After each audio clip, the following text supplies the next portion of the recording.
la première séance, la séance d'initiation, souvent c'est quand même un peu un électrochoc pour les gens parce qu'ils se rendent compte que leur chien a des capacités. En fait, le chien comprend vite que le contrôle que je vais mettre va les conforter dans leur travail. Ça va être plus sécurisé, ça va moins partir dans tous les sens. Plus compréhensible, je pense. C'est plus clair. Ouais. Et donc du coup, c'est là qu'en fait les gens ouvrent les yeux. Je sais rien faire avec. Enfin, tu vois, ça commençait à devenir vraiment compliqué parce qu'il y avait vraiment 2 familles de border collie. On savait plus s'y retrouver. Donc la SSC a répondu en créant 2 lignes bien différentes sur le LOF. Il y a le LOF standard. Donc le LOF standard, c'est vraiment le chien. Quand on commence à devoir traverser des départementales avec des bus, avec des camions, etc., quand on n'a pas de chien, on a l'impression de contrôler quelque chose qui est incontrôlable et jusqu'à l'accident, quoi. Donc en fait, le chien est vraiment là pour... La principale qualité, je dirais que c'est de la fidélité, mais la fidélité, c'est une qualité qui est vraiment partie prenante de ce qu'on fait avec le chien. On ne peut pas rendre un chien fidèle. Et moi, je pense que le chien, s'il n'a pas confiance, que ce soit en moi, mais aussi en ce que je fais avec lui, à un moment donné, c'est là que ça commence à se compliquer. Moi, mes chiens, je les ai toujours envoyés dans des situations qui pouvaient potentiellement être compliquées, mais j'ai jamais la vraie qualité du border, je dirais que c'est sa rapidité, son œil. Alors, l'œil du border, c'est quelque chose d'un petit peu flou. Les gens, ils se demandent toujours l'œil du border, pourquoi on dit ça. Je suis bluffé par les 3. Mais vraiment, il y a un atavisme, un contrôle du troupeau, un calme, une sérénité. Alors forcément, on va pas les envoyer à 1 kilomètre aller chercher le troupeau, parce que je pense que s'ils font le kilomètre, après ils sont cuits. Mais alors, ils ont un contrôle du troupeau. Moi, j'ai été bluffé par et il n'y a pas eu de déchets, quoi. Il n'y a pas eu de... On arrive sur des gens qui veulent bien faire, mais qui sont dans la difficulté. Donc, le monde canin, il évolue quand même, pour moi, dans le bon sens, parce qu'il y a une vraie volonté de bien faire. Mais attention quand même au discours trop axé sur la bientraitance, sur le super positif, parce qu'on arrive avec des chiens qui commencent à être un peu foufou, quoi. Ça part un peu dans tous les sens pour rester un peu poli, parce qu'on nous dit toujours il faut laisser, il faut ignorer, il faut laisser faire. J'utilise un outil de conduite, le sifflet. Qui me permet de donner les ordres, mais le sifflet c'est tout bête, c'est juste la suite de mes ordres à la voix. En fait, mes ordres je les chante, on peut dire ça comme ça, donc c'est des sonorités et après j'utilise cette même sonorité au sifflet et les chiens font le lien au fur et à mesure. Parce que du coup tous les jours tu fais des cours sur du troupeau ? Ouais, tous les jours maintenant. Et des cours d'éducation aussi ? Non. Ça, je laisse l'éducation aux éducateurs. Moi, c'est vraiment de la formation de chien de berger. Forcément, derrière, il y a un petit peu d'éducation, bien sûr. Mais c'est plus du conseil. Et c'est des fois plus... c'est pas de la rééducation, parce qu'on n'en est pas encore là, mais c'est surtout... tu sais, par exemple, les gens, quand ils viennent, en général, c'est parce qu'ils ont vu qu'il y avait un problème sur leur chien. Il y avait un problème de comportement ou de surexcitation. Et donc, c'est souvent à ce moment-là que nous, on entre en jeu. Donc, il y a déjà, pas de la rééducation, mais déjà un petit peu de... on essaie de leur redonner un petit peu les clés pour contrôler tout ça. Bien sûr. Donc, bien sûr. Ça du passe coup, des fois, forcément... ils pensent aussi que c'est une solution miracle, peut-être aussi, le troupeautage. Alors que c'est une solution, mais pas dans toutes les situations, à mon avis. En fait, c'est ça. En fait, il y a quand même ce sentiment que si le chien va au troupeau, ils se disent que derrière, ils vont être tranquilles, je sais pas, quelques semaines ou quelques mois. Ça, c'est pas vrai. En fait, il est vrai que le chien, si tu le travailles au troupeau, il y aura quand même une espèce de moment où le chien aura rassasié un peu son instinct. Et donc, c'est vrai qu'il sera pas plus calme, mais en tout cas peut-être plus posé, il va se concentrer un peu plus sur les choses de la vie courante, là où avant il se serait excité sur n'importe quoi, une plume, du vent, voilà, ça peut être tout et n'importe quoi. Là, c'est vrai qu'après une séance troupeau, en général, ils sont un peu plus posés. Mais ce qui fait que du coup, les gens, sans s'en rendre compte, comme le chien est plus à l'écoute, plus cool, le rapport, il est beaucoup plus facile et l'apprentissage derrière est plus facile. Nous, on ne fait que mettre les chiens au troupeau. On n'a rien ajouté. On n'a pas travaillé des choses en particulier qui font que le chien est meilleur. Non, c'est après les gens, en fait, sans s'en rendre compte, naturellement, ils ont un peu plus d'impact sur le chien, ça fonctionne mieux, et donc du coup, par la force des choses... c'est ça, en fait, ça les oblige aussi en même temps, du coup, à reprendre la main, parce que si ils veulent faire du troupeau, ils sont obligés en fait de guider le chien. Il y en a plein qui pensent quand même que un border, tu vas le prendre, tu vas le mettre avec des moutons, et que naturellement, sans aucun guide, il va le faire de la meilleure des manières, quoi. Et je sais pas, qu'est-ce que tu penses de ça, justement? Bah, en fait, oui, c'est ça. Les gens arrivent souvent avec cette pensée que leur chien va proposer tout seul et que bah, ils vont repartir chez eux, c'est cool, c'est C'est bien, ça. le chien a contrôlé le troupeau. Non. En fait, en règle générale, la première séance, la séance d'initiation, souvent c'est quand même un peu un électrochoc pour les gens parce qu'ils se rendent compte que leur chien a des capacités de fou, quoi, de réflexion, de regard sur le troupeau, de manière d'appréhender les animaux, chose ils étaient loin de s'imaginer ça. Et en même temps, ils voient par ce biais-là qu'il y a du travail, quoi. Parce que ben, pour avoir un stop, il y a plein de gens, par exemple, qui me disent, moi, je vais en club d'éducation depuis 2 ans. Mon chien, il sait faire des stops, il a du rappel, c'est nickel, qu'est-ce qu'il écoute bien. Et quand quand ils arrivent au troupeau, ils ont perdu 90% de l'obéissance qu'ils avaient. C'est normal, parce que là, on repart sur un instinct primaire. Le chien déclenche quelque chose, Mhm. et là, bah, pour retrouver de l'écoute. L'intensité n'est pas la même, hein. Ah oui, c'est Ouais, clair. c'est clair. Et donc, c'est là qu'ils se rendent compte un petit peu comment nous on intervient. Alors, on n'intervient pas forcément fort, pas forcément. Il y a aucune violence, mais par contre, il y a un impact. Il faut qu'on soit beaucoup plus présent pour justement dire, eh oh, il y a quelqu'un qui est là pour Pour donner que ce un soit petit plus peu des clair pour le règles, chien aussi, je quoi. pense, Ouais, hein. tout à fait. Et en fait, en règle générale, les gens ils sont même des fois un petit peu frustrés parce que quand je les mets dans le cercle avec le troupeau la première fois, par exemple, forcément, ils savent pas trop quoi faire, donc tu vois bien, ils hésitent, Mhm. c'est un peu, ils tâtonnent, et donc le chien, il vient sur moi. Genre, allez, viens avec moi. Pourquoi? Parce que ben, moi, je le mène bah, forcément par habitude beaucoup plus facilement. Et là, les gens ils disent, bah, ils vous préfèrent presque à nous. Mhm. Sur l'instant, en fait, le chien comprend vite que le contrôle que je vais mettre va les conforter dans leur travail. Ça va être plus sécurisé, ça va moins partir dans tous les sens, Plus compréhensible, je pense. c'est plus clair. Ouais. Et donc, du coup, c'est là qu'en fait, les gens ouvrent les yeux et se disent, bon, ok, là, on va y aller, quoi. On va vraiment être beaucoup plus clair. Mhm. On va arrêter un petit peu d'être dans ce mode euh, soit trop bisounours, soit on laisse tout de côté et on verra plus tard. Non, là, vraiment, ils se disent, oh punaise, c'est trop bien, on va essayer vraiment de faire les choses beaucoup plus sérieusement. Et moi, j'adore ça parce que l'initiation, moi, je sais très vite derrière si ça va bien se passer ou pas. C'est quand les gens me disent, après le premier passage, waouh, moi, je pensais pas que le chien aurait fait ça. Ou là, tu sais que c'est gagné. Ça veut dire qu'ils ouvrent les yeux, ils se rendent compte quand même que le chien a des capacités de fou, mais il faut se mettre à la hauteur de ces capacités-là, Oui, quoi. c'est très drôle. Nous, on a exactement le même parallèle dans l'éducation de compagnie, tu vois, en fait, où dès la première séance, on a cet effet où, en fait, encore une fois, on est clair avec le chien, donc il arrive à créer des comportements que les gens ne pensaient pas faisables. Tout à fait. Et du coup, c'est pareil, en fait, alors la plupart du temps, c'est que juste parce on se met à son point de vue à lui, et on est très compréhensif parce qu'on parle la même langue que lui, entre guillemets, et du coup, à ce moment-là, le chien, bah, s'il cherche pas le conflit, bah, assez rapidement, bah, il va être fluide, et puis, ah, tu veux ça, bah oui, bah, on va collaborer, et ça se passe bien comme ça. Et en plus, si tu lui apportes de la valeur, comme toi, encore plus dans le travail, parce que tu lui apportes beaucoup de valeur, si tu réponds à son instinct, si tu réponds en fait à ce qu'il a envie de faire, tu apportes énormément de valeur, tu as sa récompense en main,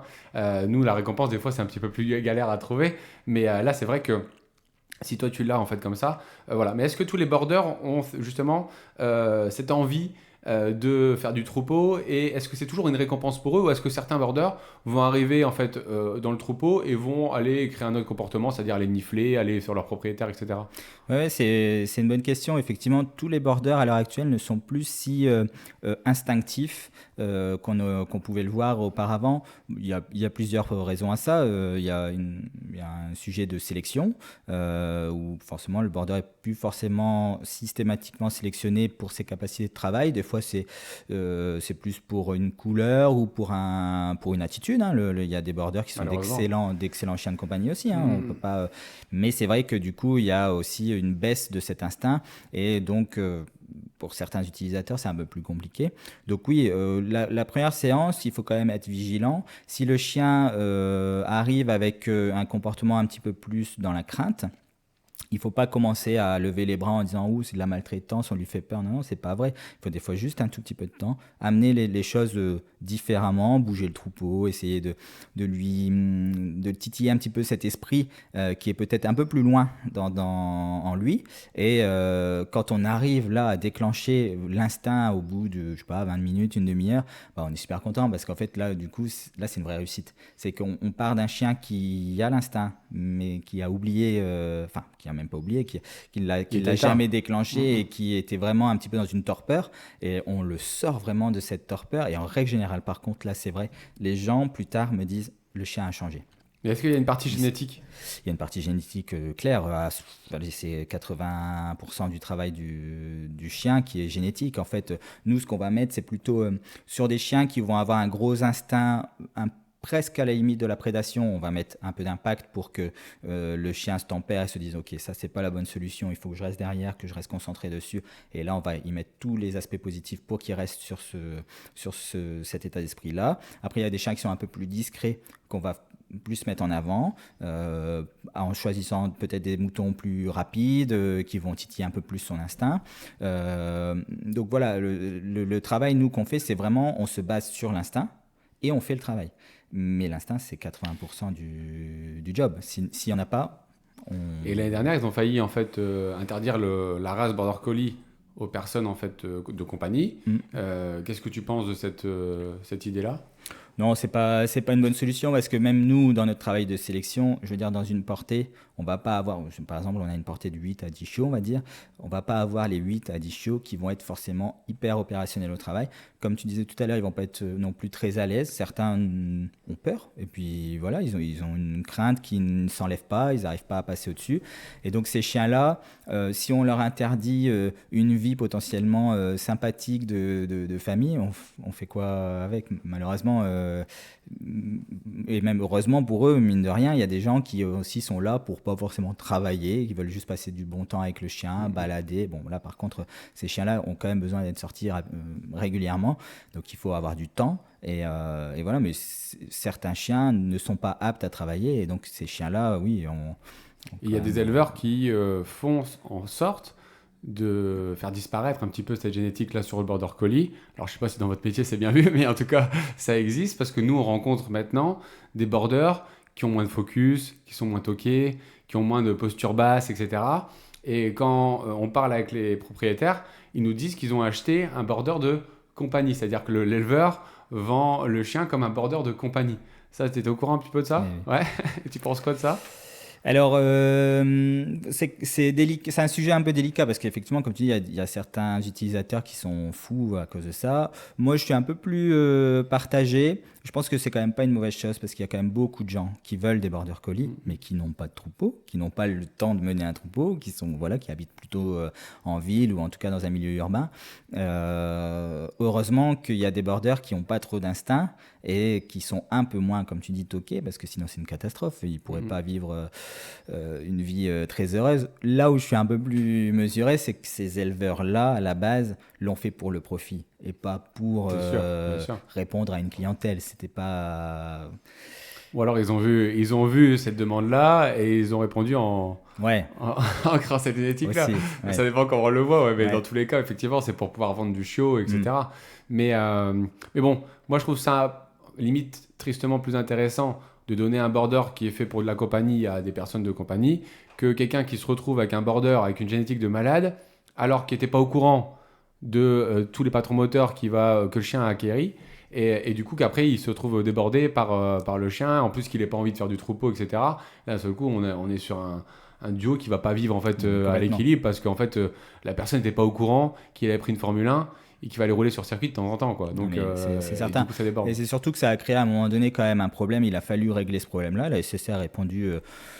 on est d'accord, on n'est pas d'accord, mais il y avait des utilisateurs qui nous disaient mais moi j'ai un chien, un border collie love, il fait rien au travail, j'ai 200 moutons, je sais rien faire avec. Enfin, tu vois, ça commençait à devenir vraiment compliqué parce qu'il y avait vraiment deux familles de border collie, on savait plus s'y retrouver. Donc la SCC a répondu en créant deux lignes bien différentes sur le love. Il y a le love standard. Donc le love standard, c'est vraiment le chien dans son attitude standard, c'est vraiment noir-blanc, C'est l'aspect physique. l'aspect physique, la compagnie, voilà. Souvent ces chiens-là, du coup, sont confirmés au love standard, c'est pour les agilitistes. Ah, d'accord. Parce qu'en fait, les agilitistes avaient un vrai problème à haut niveau, à très haut niveau. Ils voulaient surtout pas que le chien fasse du troupeau, parce que le chien qui fait du troupeau va loin, prend ses distances, a un très, comme tu dis, a vraiment un beau coup d'œil, a un style très bas. Eux, pour eux, sauter les sauts, aller vite, rester proche du maître, c'était hyper compliqué, quoi. Donc, ils ont plutôt été, eux aussi, sélectionnés ces lignées moins travailleuses dans le sens troupeau du terme. Et donc, du coup, c'est vrai que eux, ils avaient plus d'accès au LOF. Et le problème, c'est que pour faire un championnat du monde FCI, il faut un pédigré, donc il fallait que le chien soit aussi confirmé au LOF. Donc voilà, la SCC a répondu comme ça, mais a mis 2 lignes, hein, un LOF standard et un LOF troupeau. Ça vaut ce que ça vaut. Ça reste aussi un petit peu business, mais je pense que voilà, ça fait partie du c'est jeu. bien, je savais pas. Moi, je pense que c'est une bonne chose. En tout cas, les gens sont au clair, quoi. S'ils achètent un LOF standard, ben, il ne faut pas commencer à vouloir mettre 500 brebis devant le chien, quoi. Là, il faut plus aller chercher Puis à un LOF l'inverse, du troupeau. coup, si tu sais que tu achètes un chiot de 2 parents, LOF, troupeau, bah, tu sais que du coup, il y aura de la génétique en fait troupeau dans ce chiot et que tu dois devoir t'engager sur en fait du troupeautage en fait dans ta vie au quotidien. Bien sûr. Et ça, c'est intéressant. Je vais quand même te présenter parce que du coup, on a commencé.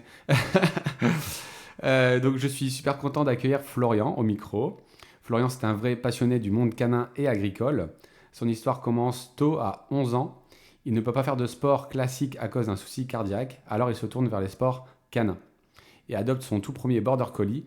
C'est le début d'une aventure qui ne l'a jamais quitté. C'était quoi le sport du coup? J'ai fait l'agility. Agility à fond? Mhm. Ah ouais, à haut Ouais. niveau ou... C'est haut niveau, ouais, ouais, Ok, ouais. super. On jouait au niveau national très très haut, hein. On a fait quelques belles compètes. Ouais, ça T'as jouait complètement bien. arrêté ça? J'ai complètement arrêté. Je suis de loin, parce que j'ai encore des bons copains Ah ok. qui se sont professionnalisés d'ailleurs dans l'agility. Ah Ça s'est super. professionnalisé Trop il y a bien. quelques années. Et ouais, je suis de loin, mais je serais plus capable quand je vois comment ça a évolué. Ah oui. On peut pas être partout, hein, on peut C'est pas tout ça. faire. Donc il fait d'abord un bac scientifique, un diplôme en imagerie médicale, mais très vite sa passion prend le dessus. Il enchaîne les formations ACACED, TAV, monitorat SCC, école du chiot. Il obtient aussi la capacité agricole et devient officiellement éleveur et dresseur. Petit à petit, il monte son projet autour du troupeau. Il prend un nouveau chien, achète quelques moutons, une parcelle et ça s'enchaîne. Plus de chiens, plus de brebis, de terrain, de contrats, jusqu'à créer sa propre entreprise agricole et décrocher un partenariat avec la ville de Bergue pour entretenir les remparts avec ses animaux. C'est ça? Ouais. Donc, du coup, c'est quoi le partenariat? C'est que tu peux nous expliquer un peu? Alors, la ville de Bergue a été l'une des premières villes, dans le nord en tout cas, à proposer un éco-pâturage pour nettoyer l'ensemble des remparts. Ça représente quand même 14 hectares, je crois, à l'heure actuelle, qu'on nettoie, donc il y a quand même beaucoup de boulot. L'idée, c'était vraiment de les nettoyer de manière itinérante, donc en posant des parcs au fur et à mesure, rien de fixe, qui permet du coup en fait aux gens de pouvoir profiter après des espaces nettoyés. Enfin, c'est génial. Donc c'est un contrat, hein. C'est un contrat que j'ai avec la ville, qui représente aujourd'hui la grosse partie de mon activité et donc qui me permet d'en vivre et de faire vivre aujourd'hui sur l'exploitation, on est à 380 brebis. Ah ouais. Ouais. Et donc une dizaine de chiens. Et voilà. Donc en fait, tout découle de ça. Alors bien sûr, à côté, j'ai des activités annexes, donc le dressage de chiens de berger, un peu d'élevage de border collie. Mais c'est vrai qu'aujourd'hui, ce qui fait vivre l'entreprise, c'est vraiment cet éco-pâturage. Alors j'ai d'autres contrats très très intéressants, des beaux partenariats avec des entreprises Céveso, par exemple. Ça, je trouve que bon, à l'heure de l'écologie, c'est une vraie belle démarche. Avec Total Energy aussi, on travaille. Enfin voilà, il y a vraiment des belles choses qui se mettent en place. Mais c'est vrai que la ville de Bergue, c'est cette municipalité-là qui m'a donné cette chance de pouvoir le faire, parce que c'était un pari, hein, c'est pas évident en milieu urbain, sans vrai contrôle, sans vraie expérience avant. Il y a 2-3 villes en France qui jouent de la même manière, mais voilà, ça reste très très ponctuel. Donc voilà, Et du coup, ça prend combien de temps pour faire, on va dire, pour faire 1 hectare? Combien de brebis il faut? Combien de temps ça prend? Alors sur Berg, on est à 70 brebis. Ok. Sur l'ensemble de l'année, quasiment, sauf l'hiver où on baisse vraiment drastiquement le nombre. On fait des parcs, tout dépend de où on est, mais dans les remparts, on peut faire des parcs qui durent une semaine. Tout comme des fois le parc dure un jour parce que il n'y a pas grand chose à manger, ça va D'accord. vite et voilà. Le problème c'est que baisser le nombre de brebis, le nettoyage est donc un peu plus lent et on est quand même en milieu urbain. Il faut quand même qu'il y ait une esthétique, hein. Il n'y a pas de cahier des charges, hein. La municipalité est très cool avec ça, mais il faut quand même pouvoir proposer aux gens quelque chose de joli. Donc on ne peut pas trop baisser. Et l'augmenter, ça augmente le risque de fort piétinement. On brûlerait un peu les parcelles. Parce qu'un mouton qui reste trop longtemps sur la même parcelle, il peut faire l'effet inverse. C'est-à-dire qu'il peut détruire un peu de biodiversité. Il faut qu'on soit vraiment régulé dans notre manière de les mener. Du coup, il reste là-bas tout le temps. On a une pâture qu'on appelle pâture de repli. Donc en fait, c'est une pâture qui, elle, par contre, a été clôturée. Elle fait à peu près 2 hectares. Il y a un abri de 100 mètres carrés dedans. Donc elle me sert quand je veux partir un petit peu en vacances, par exemple.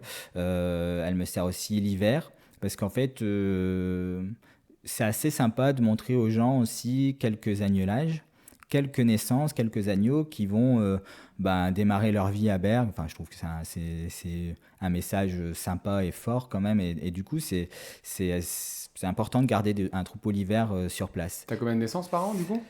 En tout, sur l'exploitation, Ouais. là, on va monter à 300, 350 naissances sur l'année. Sur Bergue, on est facilement à une trentaine, quarantaine de naissances. Ok, Ouais. super. Du coup, aujourd'hui, Florian partage son quotidien entre les soins aux animaux, le dressage, les visites de sites d'éco-pâturage, les stages qu'il anime. Il travaille principalement avec des border collies, mais forme aussi plein d'autres races de bergers. Ce qu'il anime, c'est la rigueur. Il forme des chiens solides, équilibrés, courageux, qui savent rester à l'écoute dans toutes les situations. Des vrais partenaires de travail, mais aussi de vie.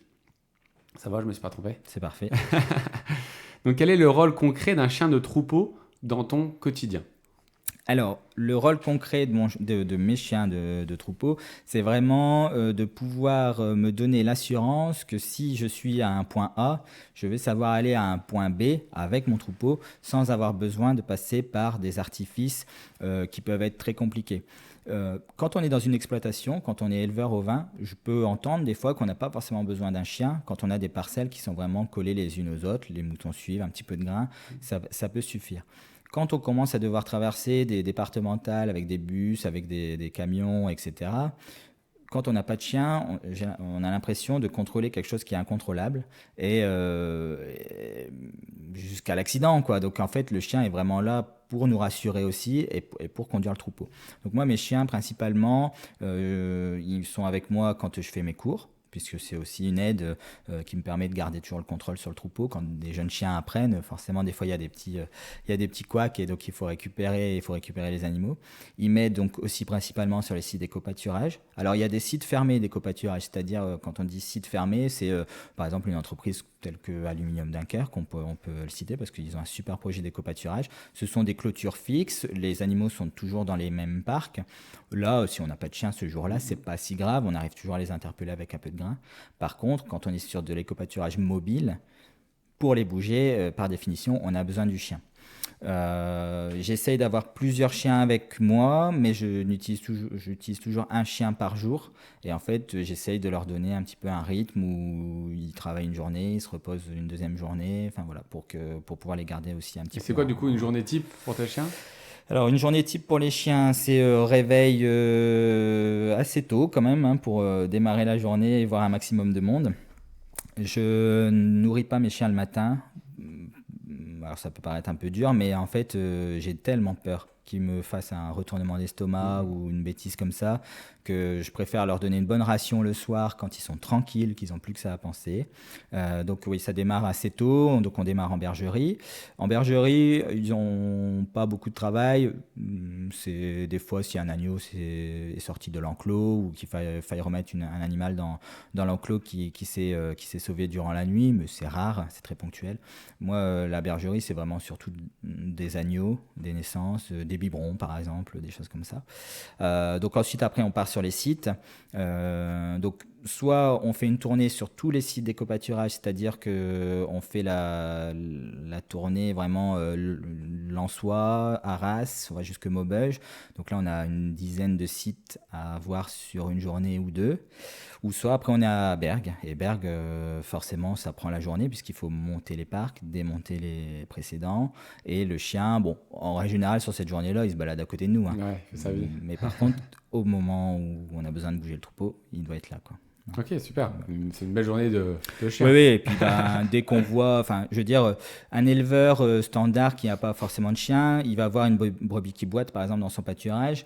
Je m'avance peut-être que des éleveurs ont la solution autrement, mais si on n'a pas de chien, moi par exemple, si j'ai pas de chien ce jour-là, je sais que cette brebis, je vais l'identifier à peu près, regarder sa boucle et je vais devoir revenir la soigner. Moi, tu peux être sûr que le soir, je pense qu'à ça, je me dis, punaise, elle boite, elle était pas bien, j'ai pas vu, j'ai pas pu voir, j'ai pas pu l'attraper. Avec un chien, ça n'arrive jamais, puisque par définition, il va nous aider à la ramener sur nous et on va pouvoir au moins voir ce qui se passe et puis soigner si on veut. Parce que du coup, avec ton chien, tu peux séparer le troupeau en deux, tu peux en fait isoler un individu, alors que en tant qu'humain seul, on n'aurait pas assez de vitesse et assez de physique pour pouvoir le faire. Non, c'est compliqué. Et puis, il faut quand même penser qu'on ne va pas courir à travers toute la pâture pour user la brebis et Bien pouvoir sûr. l'attraper. Là, avec le chien, c'est rapide. Effectivement, ils ont des mouvements. Le border, par excellence, a des mouvements très rapides et arrive à tenir et à contrôler une brebis seule. Et donc, c'est beaucoup plus facile, quoi. Et quelles sont les qualités indispensables selon toi pour un chien de travail, on va dire un chien de troupeau plutôt? La principale qualité, je dirais que c'est de la fidélité, mais la fidélité, c'est une qualité qui est vraiment partie prenante de ce qu'on fait avec le chien. On ne peut pas rendre un chien fidèle si on fait n'importe quoi avec lui. Donc je dirais que la plus grande qualité du chien, c'est peut-être le maître qu'il a avec lui, parce que forcément, si on va être trop dur, le chien va toujours avoir un peu de crainte et un chien qui craint, c'est parfois un chien qui va pas répondre parce qu'il se sent pas à l'aise avec ce qui est demandé ou Il va moins collaborer. tu vois. Ouais. Un chien qui est pas assez tenu, à l'inverse, c'est un chien qui va prendre sa décision à lui et ça peut des fois aider, des fois pas du tout, hein. Donc ça, c'est pareil, c'est un peu compliqué. Non, je dirais que c'est vraiment le chien qui me regarde et qui a compris, quoi. Et est-ce que cet équilibre-là, il est maintenu une fois que tu arrives à l'avoir, il est maintenu dans le temps facilement, ou est-ce que c'est quelque chose que tu dois toujours équilibrer au quotidien? Par des petits réflexes, par des petites attitudes? Ouais, si, il faut quand même être vigilant. Il faut savoir aussi respecter son chien. Je pense que le chien sait pertinemment que si on s'en fout un peu, on le regarde à peine, il est là juste pour nous aider et point. À un moment donné, ça tient pas, ça tient pas. Je veux dire, moi, très souvent, quand même s'ils ont 7 8 ans, des fois, j'hésite pas à leur faire des grosses félicitations comme s'ils étaient jeunes et qu'ils venaient de faire un truc de fou alors qu'ils ont fait quelque chose qu'ils font tous les jours depuis des années. Non, non, c'est important parce qu'en fait, il faut garder aussi un petit peu cette attitude de positif parce que le chien, forcément, c'est sa vie, le troupeau, hein, il adore ça. Mais à un moment donné, comme nous, hein, je pense que ça devient une routine. Et si cette routine, elle n'est pas de temps en temps remis un petit peu en avant avec un peu Donner un de peu la de valeur à fun, ça, un bien peu sûr. un peu de surfélicitation, c'est peut-être un peu gratuit, mais voilà. Je pense que si on est toujours dans la même rengaine, le chien, à un moment donné aussi, il s'efface pas, mais il le fait peut-être avec moins d'entrain. Et il y a aussi l'aspect physique pur, c'est que si on ne respecte pas son chien, qu'on ne regarde pas que de temps en temps il boite, qu'il est fatigué, que c'est compliqué, qu'il fait chaud ou autre, à un moment donné, on le perd aussi. Parce que il n'y a plus confiance, il va C'est plus ça. y aller parce qu'il va se faire mal. Vous voyez, donc ça c'est hyper important quand même de respecter l'entièreté du chien, que ce Nous, soit on le voit dans tes physique et mental. représentations, où à la fin, à chaque fois, tu fais une félicitation en fait, qui est forte en fait, et qui est en même temps très belle à voir, parce qu'en fait, on voit que c'est du cœur, on voit que c'est vrai. Et en fait, lui, ton chien, il comprend. En fait, dès que tu triches, nous, des fois, on dit en fait, tiens, dis-lui que c'est bien. Et les gens, ils disent, c'est bien. Tu vois, alors que nous, c'est pas ça qu'on attend. Nous, on veut du cœur, on veut quelque Bien chose sûr. en fait, de fluide, on veut de l'énergie positive, quoi, d'accord? Et des fois, en fait, je pense qu'il manque un petit peu de ça, un petit peu de vérité, en fait, dans un sens comme dans l'autre, d'ailleurs, hein. Bien sûr. Parce que ça nous arrive aussi de dire non, puis la personne, elle dit, bah non. Alors que c'est, encore une fois, ça manque un petit peu de cœur et d'énergie. Et je pense qu'avec un petit peu plus d'énergie, un petit peu plus de sans filtre, on va dire, eh ben, ce serait aussi plus compréhensible pour le chien. Et du coup, ça marquerait plus ce qui est positif et négatif. Et ça serait très impactant. D'ailleurs, en parlant de tes représentations, ce qui nous a marqué, nous, c'est le focus qu'il peut avoir ton chien sur les brebis, malgré toutes les distractions qu'il peut y avoir autour de lui, que ce soit chiens, chevaux, des canards, des enfants, des ballons, etc. Jamais il n'a détourné ses yeux des brebis. À ton avis, pourquoi il a ce focus-là et comment tu arrives à avoir ce focus-là? Je pense qu'il y a déjà une part de. Donc, on parlait d'instinct. Donc, je Mhm. pense que ça fait partie de. Les chiens qui ont un vrai gros instinct arrivent un petit peu à effacer tout ce qui les entoure pour vraiment se concentrer sur ce qui définit leur instinct, donc le mouvement de troupeau. Et encore une fois, on parlait de confiance. Et moi, je pense que le chien, s'il n'a pas confiance, que ce soit en moi, mais aussi en ce que je fais avec lui, à un moment donné, c'est là que ça commence à se compliquer. Mhm. Moi, mes chiens, je les ai toujours envoyés dans des situations qui pouvaient potentiellement être compliquées, mais j'ai jamais tourné les talons et je les ai pas abandonnés. Quand eux, c'était compliqué, j'ai pas hésité bah voilà, on prend nos jambes, nos pieds, puis on y va, on traverse le terrain s'il faut aller aider, voilà. Et je pense qu'il y a ça aussi, les chiens se disent, bon ok, je suis pas tout seul, si ça se passe pas bien, il y a quelqu'un. Mhm. Et en fait, on parlait de félicitations tout à l'heure, mais au plus la situation pour moi elle est compliquée, au plus je vais aller la chercher, cette félicitation. Et Hook, par exemple, le plus jeune des deux en représentation, c'est un besoin qu'il a de venir à la fin vraiment me sauter dessus entièrement.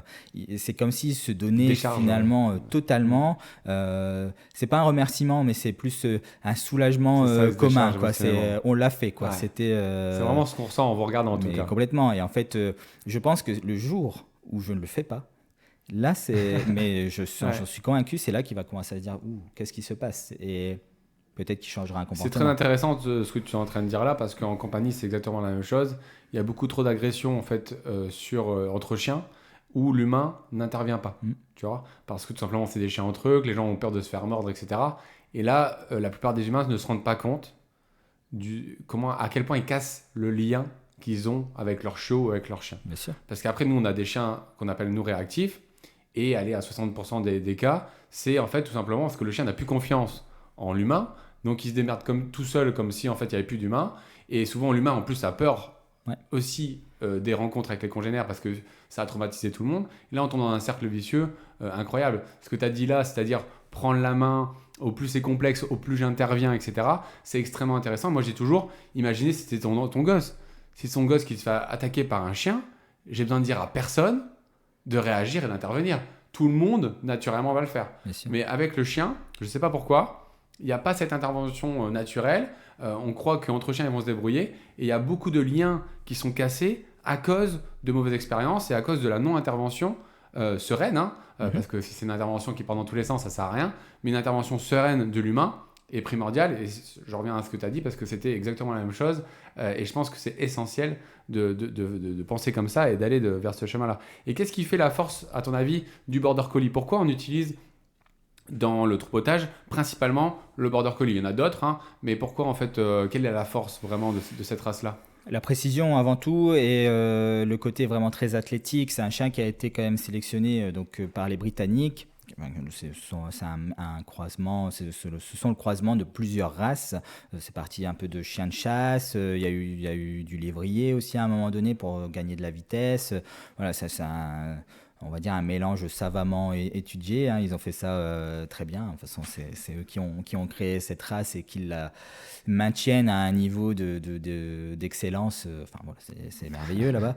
Et ouais, donc du coup, en fait, la vraie qualité du border, je dirais que c'est sa rapidité, son œil.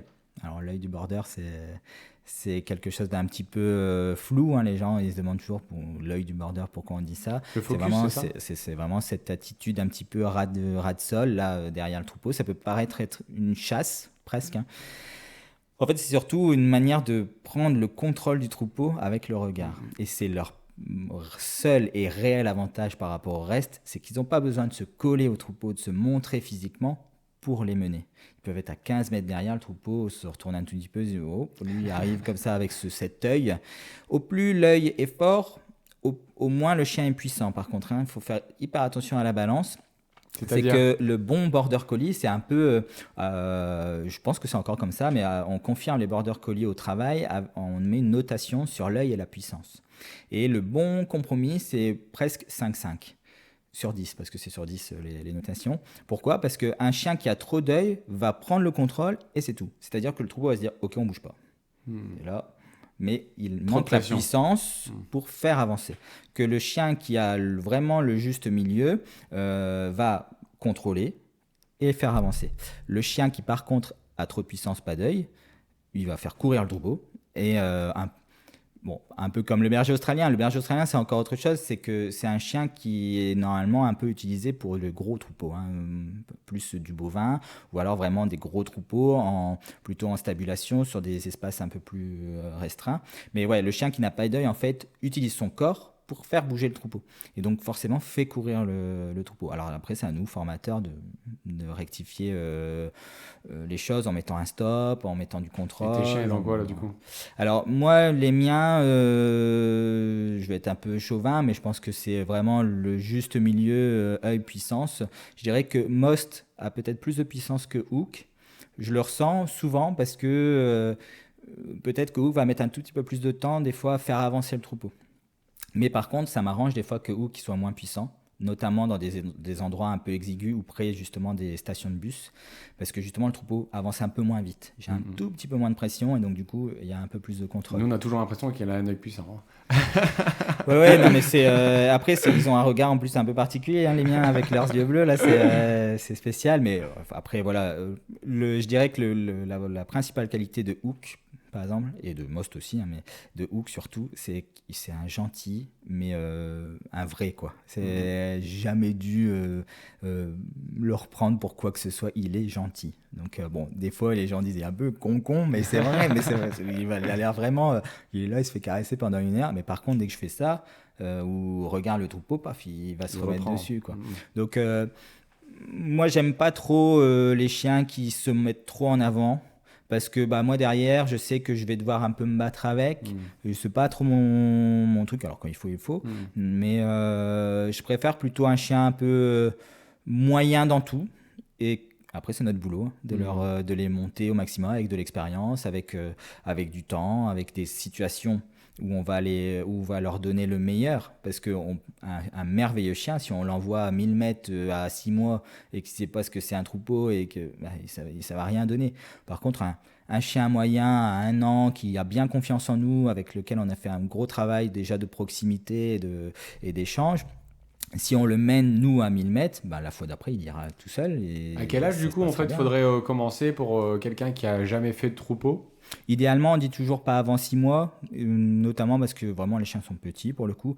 Il peut y avoir des accidents ou des craintes qui se créent bêtement par un mouvement de troupeau un peu rapide où le chien il se fait un peu peur. Donc 6 mois pas avant, même si c'est 1 an, ça va. Est-ce que la brebis elle pourrait se défendre plus en fait sur un petit chiot ? Sur un adulte ? Pas forcément plus sur un petit chiot que sur un adulte, mais en fait, si la brebis elle est pleine ou suitée, ou elle a un agneau ou quoi que ce soit, ou qu'elle est pas bien, elle peut éventuellement se défendre, alors plus ou moins fort, mais forcément un chiot de 6 mois va pas réagir de la même manière qu'un chien adulte de 3 ans, quoi. Donc après il faut quand même pas commencer trop tard, parce que les chiens après ils prennent leurs habitudes de vie, c'est un petit peu plus délicat d'aller leur dire bon maintenant tu vas aller à gauche, à droite, stop, alors que ça fait 2 ans qui mène une vie, tu vois, donc il faut quand même. Du coup, est-ce qu'on peut faire le même travail avec d'autres races ? Est-ce que tu penses que il y a que les chiens de berger, ou est-ce qu'on pourrait utiliser d'autres types de groupes de chiens pour faire ce travail-là ? Pour faire le travail troupeau ? Ouais. Il faut quand même un atavisme. Donc l'atavisme, c'est vraiment l'intérêt qu'a le chien pour le troupeau. Il y a d'autres races qui en ont parfois, mais ça dure pas. En fait, par exemple, je sais pas, j'avais vu une fois un jeune labrador, il allait dessus, mais un peu dans le jeu, et ça ne tient pas. En fait, donc c'est compliqué. Encore une fois, comme je disais, on peut pas forcer l'instinct. On ne peut pas forcer un chien à tourner autour d'un troupeau, à prendre le contrôle. Par contre, et là je reparle encore une fois de confiance, j'ai vu une fois une vidéo d'une fille qui faisait un travail formidable avec un chihuahua, mais dans sa vie de tous les jours, hein. Et un jour, elle est allée sur le troupeau. Sauf que, alors, je crois qu'elle est bergère, elle a des bordeurs à côté, et le chien a toujours vécu un peu cette vie-là. Il a hyper confiance en sa maîtresse, il lui ferait n'importe quoi pour elle, en fait, hein. Et ben, elle a su lui dire d'aller derrière le troupeau, et à gauche, à droite. Alors, ça fonctionnait bien, parce que je pense que les brebis ont aussi beaucoup l'habitude de la maîtresse, et donc suivaient facilement. Mais de là à dire que c'est possible, je pense pas. Oui. C'est juste, on peut mener un chien à faire tout et n'importe quoi. Encore une fois, si on parle des bonnes choses, de la confiance, comment dire, on n'est pas copains, mais il y a une vraie fidélité l'un à l'autre, quoi. Puis vous avez aussi un objectif commun. Et je pense que ça, c'est essentiel, d'ailleurs pas que dans le travail, hein. Ouais. Quand on prend un chien, je pense que c'est important de savoir pourquoi on le prend Mm. et qu'est-ce qu'on va faire avec lui et quel est le but de ce chien. Ça peut être tout simplement aller sortir, ça, c'est Bien pas un sûr. problème. Mais je pense que là, votre objectif, il est clair. Mm. Et quand tu prends un border, toi encore plus qu'un autre, dès le départ, tu sais quel est l'intérêt. Tu m'as dit que tu allais prendre un berger de Podale ou un montagne des Pyrénées, je sais plus ce que Un tu m'as dit. patou, ouais, monter Ouais. Pareil, tu sais exactement pourquoi tu le prends. Et du coup, en fait, vu que tu respectes totalement l'instinct du chien et pourquoi tu le prends et l'objectif est clair, à chaque fois, tu arrives à bien t'entendre avec le chien parce que tu sais pourquoi il est là et tu respectes ses patrons moteurs parce que tu les as pris Tout à pour fait. ça, quoi. Et ça, c'est intéressant. Et si tu devais faire un classement des races de chiens qui sont, alors pas jusqu'à, tu vois, t'en fais 10, hein, mais les meilleurs en troupeautage, dans leur instinct, dans leur génétique, dans leur capacité à focus, etc. Du meilleur au 10e. Je sais pas si j'allais en trouver 10, mais en tout cas, bon, le meilleur border collie, indéniablement. Mais Oui. c'est même pas être chauvin, c'est vraiment, c'est une réalité dans le sens où c'est vraiment un animal qui a cette rapidité de mouvement et cet atavisme de fou il y a un travail des Britanniques qui a été fait sur cette race qui est juste incroyable et voilà, donc le border plus, le Kelpie, c'est un excellent chien qui se rapproche quand même par beaucoup de choses du border collie. Le D'accord. Kelpie quand même a de l'œil et alors peut-être qu'il y a une balance entre l'œil et la puissance qui est un peu plus compliquée que le border parce que je pense qu'ils ont un peu d'œil et beaucoup de puissance. Mais par contre, il y a des formidables kelpies. Moi, j'ai vu des kelpies en concours qui étaient bien meilleurs que certains borders qui étaient sur ces mêmes concours-là. Moi, le premier, j'ai fait des concours, enfin, des kelpies qui m'ont montré des choses juste incroyables, quoi. Donc, le kelpie est aussi un excellent chien que j'aime beaucoup. Moi, j'en prends pas personnellement parce que je trouve que, encore une fois, on parlait de confiance. Je sais pas pourquoi, je sais pas encore. J'ai pas trouvé encore peut-être le chien qui me fait vraiment tilt où là où je me dis vraiment il va m'aider, il va. Voilà, je trouve que ça reste quand même encore un chien où il faut être assez costaud, quoi. Ok. Faut mettre de la pression, quoi. C'est des chiens sûrs, hein, c'est très Hmm. sûr d'eux, quoi. Donc ouais, Kelpie. Après donc forcément il y a des très bons bergers australiens. Ça dépend des lignées après, hein, mais bon forcément les lignées classiques qu'on voit en France, on va dire de compagnie, mais c'est plutôt des concours de beauté, des choses comme ça. J'y travaille, hein, mais C'est c'est moins plus reconnu, je trouve, délicat, quand même, hein. c'est moins reconnu. Mais Ouais, par contre, même il y a dans le des concours. lignées du Texas qui sont formidables. Enfin, moi, D'accord. j'ai un monsieur, là, Bernard, un éleveur de moutons dans l'Ouest. Il a fait des chiens juste incroyables. Et j'en vois quelques-uns des bergers australiens lignés travail, du coup, qui sont vraiment excellents. Donc, berger australien. Après, le bosseron, alors j'aurais pu le mettre beaucoup plus haut parce que c'est un chien qui est quand même excellent, mais je trouve qu'il est beaucoup moins utilisé qu'avant et qui a quand même parfois un peu la dent facile. Donc Mhm. on est quand même dans une ère où ben, le respect de l'animal est important et voilà, je trouve que des fois la dent elle est un peu gratuite et ouais, ça me plaît Ok. un peu C'est moins. vrai qu'avant, moi, je me souviens quand j'étais jeune, j'allais en fait en montagne Mm. et on voyait des concours. C'était toujours border bosseron. Mm. Il faut savoir que le bosseron a beaucoup été utilisé en conduite, alors que c'est pas vraiment un chien réellement de conduite à la base. C'est un chien plutôt qu'on appelle de rive. Donc il était plutôt utilisé à la base pour, par exemple, je sais pas, tu as une parcelle d'herbe que tu devais pâturer et à côté un champ. Bah, le chien faisait un peu une clôture naturelle. Ah, d'accord. Il empêchait les moutons d'aller en fait au champ. Et voilà, c'était un peu plus utilisé pour ça à la base. Après, il y a eu aussi, donc là on doit être au quatrième, cinquième, berger des Pyrénées. Il y en a eu d'excellents il y a encore 10-15 ans, des formidables, hein, avec des éleveurs au top. ça se trouve moins. Je ne sais pas pourquoi, on n'en voit plus vraiment, ou alors peut-être des gens plus discrets, mais en tout cas, moi personnellement, j'en ai moins vu. Bah, moi, j'en vois là en ce moment, mais tu vois, les deux que je vois, ils sont quand même très craintifs. Mm. Très craintifs humains. Ouais. Je sais pas pourquoi, mais. Le border qui est dans ses lignées de Oui, aussi, travail est un peu ouais. craintif Ouais, bien humain, hein. Ce sont des chiens quand même de travail et qui sont moins dans le relationnel à la base, quoi. Donc Sensible, c'est très peut-être pour sensible, ça, il y a ouais. peut-être une sensibilité Ouais. exacerbée. Et aussi les Shetland. Et alors je vais vous surprendre, mais alors le berger blanc suisse, j'en ai 3 en cours qui viennent, ben je suis bluffé par les 3. Ah Mais ouais? vraiment, il y a un atavisme, un contrôle du troupeau, un calme, une sérénité. Alors forcément, on va pas les envoyer à 1 kilomètre aller chercher le troupeau, parce que je pense que s'ils font le kilomètre, après, ils sont cuits. Mais alors, ils ont un contrôle du troupeau. Moi, j'ai été bluffé par les... Et il n'y a pas eu de déchets, quoi. Il n'y a pas eu de berger blanc suisse que j'ai vu qui n'était pas apte ou... Non, vraiment, très bon chien. Ça pourrait faire reprendre confiance à plus d'un, je pense, Ouais, et que ça pourrait être en fait tout à un fait. bel objectif, Tout à parce fait. qu'il y en a beaucoup qui sont quand même perdus avec leur blanc suisse, Ouais. qui sont pleins d'émotions, pleins de craintes, Ah, mais je les pleins invite à de venir, hein, parce qu'il y a sensibilité. des très très belles surprises. Mais vraiment, sur les bergers Puis blancs là, suisses. voilà, ça crée un lien, et Ouais, puis leur guider, puis en même temps le laisser en fait s'exprimer, ça peut être complètement. super intéressant. Et donc en fin de classement, par contre, je mettrai berger allemand malinois qui malheureusement sont utilisés, enfin malheureusement non, il en faut, hein, mais qui sont utilisés maintenant pour d'autres disciplines, qui sont beaucoup plus, du coup, des disciplines beaucoup plus dures. Il faut avoir du mental, mais forcément, c'est pas adapté du coup derrière au troupeau. Ce sont des Mais chiens si qui ont on fait pas tendance à... si on fait pas de ring, si on fait pas de compétition comme ça, est-ce que si on prend un petit malou et qu'on arrive en fait à 7 8 mois, qu'on a fait une éducation de base, je veux dire de compagnie, est-ce que à 7 8 mois on pourrait en fait le mettre dans un troupeau? On peut essayer, mais moi, par expérience, le peu que j'ai mis en place ici Il en touche cours, trop? il touche trop. Ouais, Ouais, c'est un peu ouais, ça compliqué. touche vite. J'ai vu par contre une fois un malinois en concours il y a quelques années de ça, une femelle qui était excellente, mais voilà, c'est maintenant vraiment très, c'est par parcimonie quoi. Il y a plus vraiment de sélection. Et berger allemand, les deux que j'ai vus, non, trop, un instinct un peu trop mordeur quoi. D'accord. Du coup, tu as été champion de France. Oui. Est-ce que tu peux nous raconter un petit peu cette aventure, comment tu es arrivé jusque-là, pourquoi tu as visé cette étape-là aussi, et tout ce que ça t'a appris? Ouais. Alors en fait, pour l'histoire du troupeau, donc j'ai démarré avec un border collie à 11 ans des activités canines et je voyais beaucoup de monde, enfin je voyais du monde faire du troupeau avec leur border. Bon, ma première border, elle n'était pas forcément la plus adaptée à faire du troupeau. Elle avait un instinct, mais c'était pas non plus, voilà, c'était le type de border qui pouvait éventuellement faire autre chose très facilement et donc on a fait de l'agility.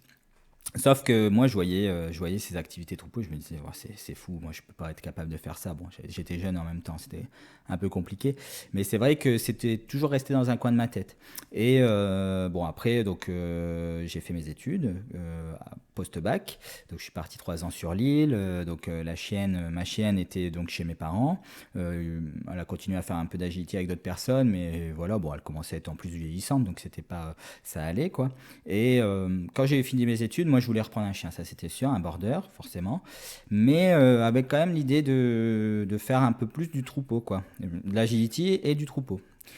Bon, ça a été très clair, j'ai pris une lignée pure troupeau, donc forcément l'agility, bon il aimait bien me faire plaisir, mais c'était pas sa passion, hein. Il le faisait très bien, mais voilà.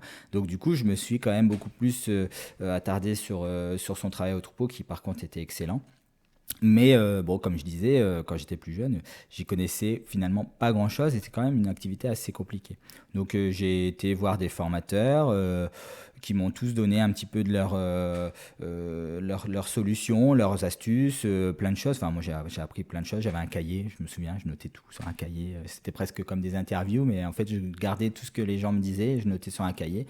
Je triais ce qui me correspondait, ce qui me correspondait pas. Et donc j'ai acheté mes premiers moutons pour travailler moi, mon chien, un peu plus parce que j'avais pas forcément accès toujours à des cours troupeaux.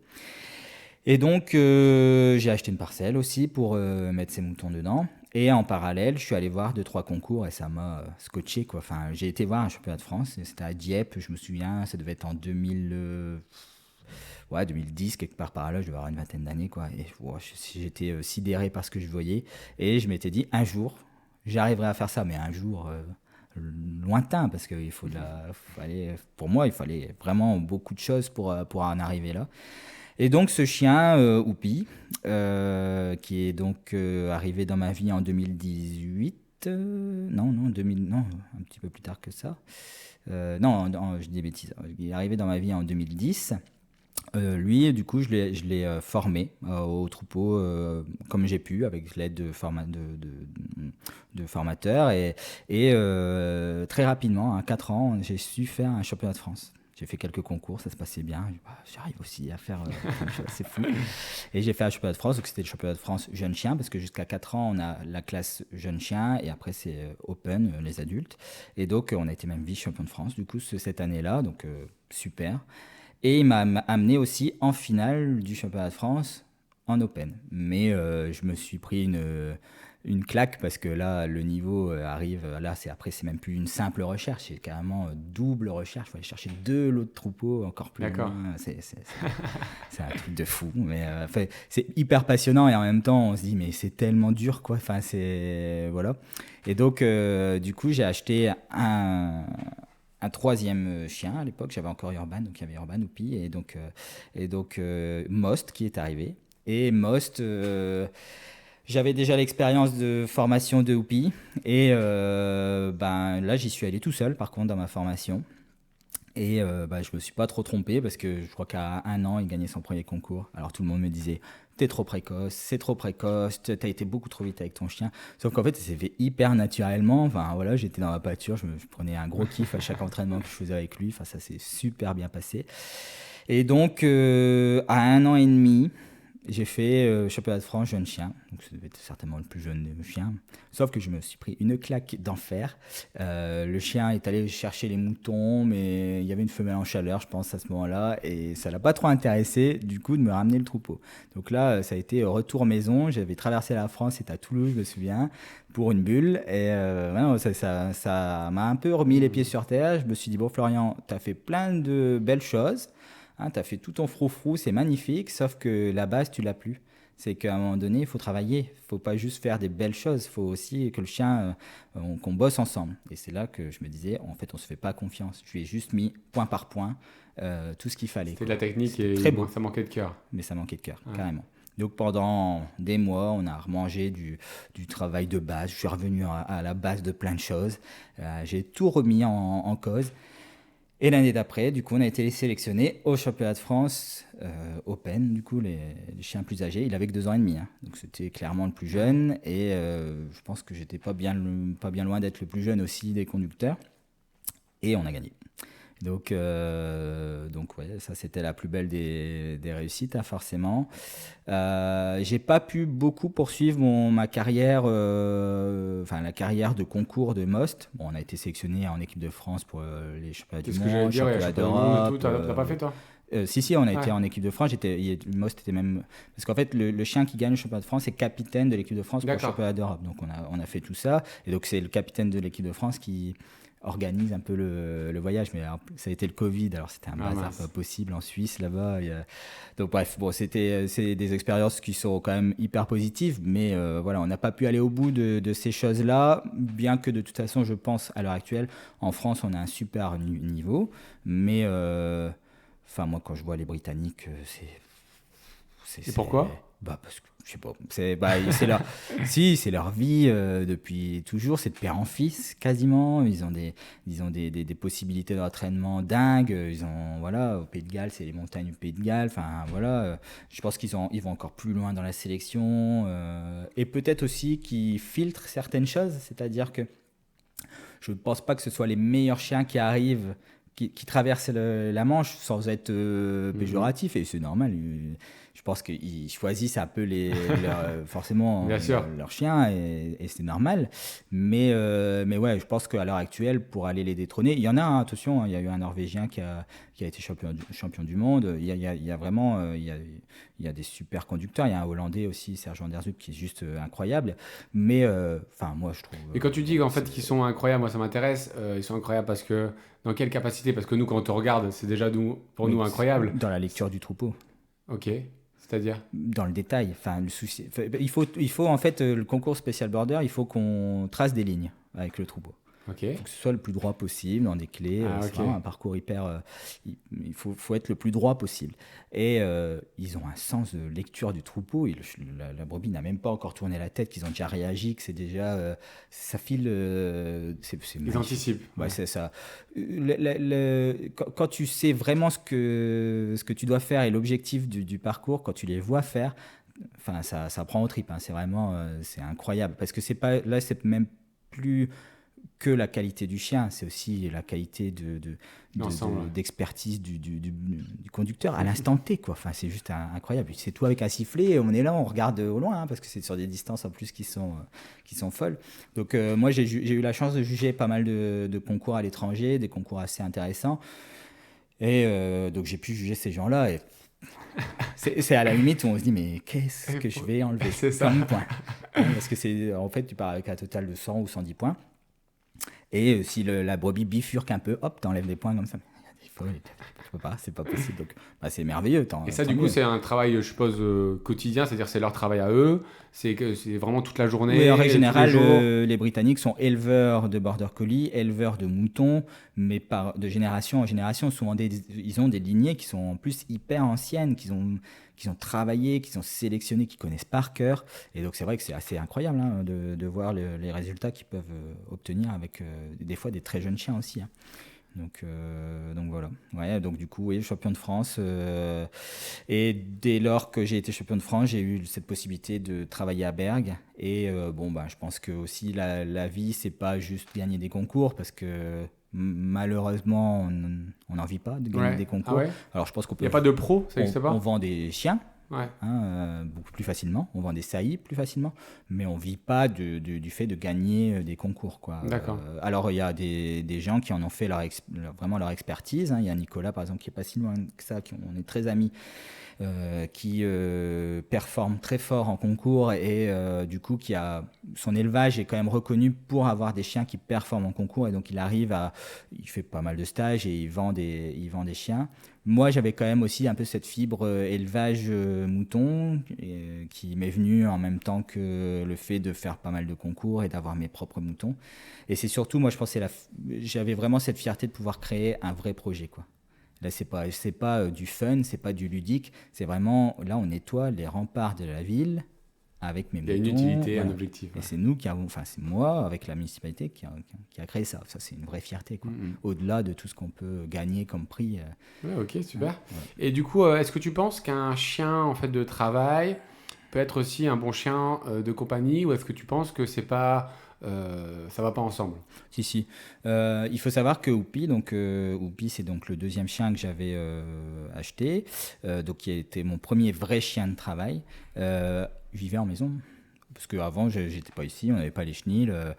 Donc, il vivait tout en maison. Le dimanche, il gagnait un concours. Le lundi, on faisait des câlins dans le canapé. Tu vois, enfin, moi, c'est pour ça, je dis souvent aux gens, parce que les gens ils se disent, bah ouais, mais nous, on a une vie de famille avec notre chien, mais c'est pas péjoratif, hein, tout va bien. Vous pouvez avoir une vie de famille avec votre chien et venir faire du travail correct. Au contraire, on est encore une fois sur cette notion de confiance. Si le chien a confiance en tout ce que vous faites dans votre vie de tous les jours, c'est sûr que si vous êtes gna gna gna gna gna toute la journée et que ce jour-là vous dites non, mais non, faut faire comme ça va pas aller. Mais si vous êtes cohérent dans votre manière d'être avec le chien, le chien peut très bien être en maison toute sa vie et faire un excellent travail Ce que tu veux dire, c'est qu'il faut forcément un petit peu de discipline pour être dans les meilleurs, ou pour pouvoir juste simplement conduire un troupeau. Et du coup, il faut quand même un minimum de discipline au quotidien, du lundi au dimanche, pour pouvoir en fait ne pas avoir une crevasse entre ce que le chien vit dans la maison et ce qu'il va vivre en fait sur le terrain d'obéissance. Ouais. Enfin, Tu peux pas le laisser vivre sa vie en totale autonomie du lundi au samedi, et le dimanche commencer à lui mettre 300 ordres, parce que des fois on ne doit pas en être loin, 300 à 400 ordres sur un parcours qui dure un quart d'heure et qui doit tout prendre. Enfin, c'est un peu compliqué. Donc oui, il faut quand même une rigueur de base, mais tout en étant vraiment, il faut mêler ça quand même avec aussi un petit peu de fun. Parce que si le chien, il doit en faire sa vie, enfin si ton objectif c'est qu'il fasse ça toute sa vie, si ça l'amuse plus, ça l'amuse plus. Un chien, ça reste un être vivant qui a aussi des sentiments, et voilà. Donc si ça l'amuse plus, il le fera pas à fond, quoi. Il le fera pas à 100%. Et pour gagner des concours, faut vraiment, c'est un concours de plein de circonstances. Faut être au taquet, être en forme, le chien aussi, avoir un peu de chance. parce qu'il y a quand même des brebis qui sont un peu plus faciles que d'autres parfois, qui nous permettent de gagner des concours plus facilement. Donc voilà, c'est un concours de circonstances, mais il faut être prêt toute l'année, quoi. Il faut être toujours... Je suis d'accord, je suis d'accord. On pourrait même faire un parallèle du coup dans le monde compagnie, parce que c'est à peu près la même chose chez nous. C'est qu'il y a des personnes qui laissent le chien vivre librement en fait, du lundi au vendredi. Puis le samedi après-midi, ils vont à la plage, ils le lâchent en milieu distractif avec d'autres chiens, des poissons morts, avec des gosses qui jouent au ballon, et ils veulent une obéissance extrême, alors que en fait au quotidien, en fait voilà, alors qu'au quotidien ils n'ont pas cette discipline-là. Donc je leur explique tout le temps, bah ça, avoir un rappel, parce que souvent on nous appelle, moi je voudrais juste que mon chien revienne à la plage. Oui, d'accord, ça c'est passer le bac. Pour passer le bac, d'abord il faut travailler un minimum au quotidien, quoi. Et on explique tout le temps qu'effectivement, comme tu l'as très bien dit, qu'il faut un minimum tous les jours pour d'efforts, de réflexion, de collaboration, d'expérience positive aussi entre l'humain et le chien, pour pouvoir après avoir une obéissance en milieu distractif et avoir une écoute intense. Mais c'est sûr qu'encore une fois, quand on te voit toi avec ton chien en milieu distractif, la plupart des humains lambda, ils se disent comment c'est possible que le chien ne s'en fout royalement de tout et qu'il est focus que sur toi, quoi, d'accord? Mais encore une fois, il y a un objectif, je pense, qui est fort entre vous deux, qui est de gérer le troupeau. Et du coup, c'est très très clair parce qu'ils savent bien le rôle qu'ils ont à ce moment-là. Et je pense qu'en compagnie, ça manque un petit peu de ça. C'est de savoir clairement qu'est-ce qu'on attend de lui au quotidien et quel est notre objectif. Mais si on veut un chien pot de fleurs entre guillemets, forcément on n'aura pas un chien qui est dans l'obéissance, quoi. Et du coup, qu'est-ce que tu penses aujourd'hui du monde canin? Toi tu l'as vécu depuis un moment du coup, hein. Alors tu peux parler professionnellement, dans le travail, tu peux parler en général.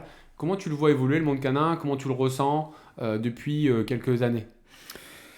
Bah, alors moi, depuis quelques années, je suis quand même beaucoup sur le chien de berger principalement, mais j'ai quand même affaire à beaucoup de monde, des gens qui viennent de partout. Moi, ce que j'en dis, c'est qu'il y a quand même une grosse évolution au niveau éducateur, le nombre d'éducateurs dans la région, par exemple, il y a beaucoup plus d'éducateurs qu'avant et je trouve ça bien.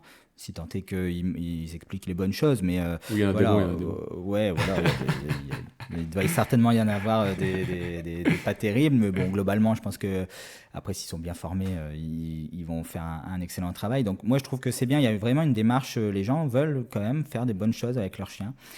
Mais il y a aussi ce côté trop maintenant où la vie de tous les jours elle est compliquée, il y a beaucoup de travail, il faut travailler beaucoup, il y a beaucoup de choses à faire et donc le chien des fois passe au second rang très souvent quand même et donc c'est vrai qu'on arrive sur des gens qui veulent bien faire mais qui sont dans la difficulté.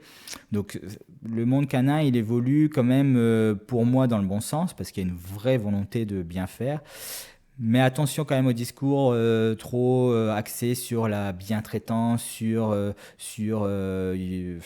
le super positif, parce qu'on arrive avec des chiens qui commencent à être un peu foufou, quoi. Ça part un peu dans tous les sens pour rester un peu poli, parce qu'on nous dit toujours, il faut laisser, il faut ignorer, il faut laisser faire les choses. Non, mais à un moment donné, il faudra quand même reprendre un peu ce cadre. Et pour moi, la confiance que je dis depuis le début, la confiance, la rigueur, c'est quand même un peu de cadre, tout en étant, voilà, il faut être cool, hein, mais il faut quand même pouvoir expliquer à son chien qu'il y a des règles à respecter. Et ça manque un petit peu de nos jours. Et tout à l'heure, tu me disais en off que tu as eu une dame qui était beaucoup sur les réseaux, qui écoutait un petit peu plusieurs discours.